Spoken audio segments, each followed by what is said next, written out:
Welcome back to another MCC quick tutorial. Today we'll be going over how to buy product straight from our website. To purchase a product, search for the part that you wish to purchase. Then select the part. Here on the product page, there are multiple ways to purchase the product.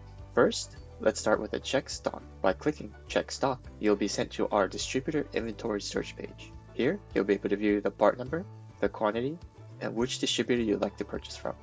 And by hovering over the globe icon, you'll be able to see which regions you will be able to ship to. By finding your part number and selecting shopping cart icon, you'll be sent to the distributor page where you can complete your purchase. Add the quantity that you wish to purchase. Select the option of either cut tape or digireel. Add the cart.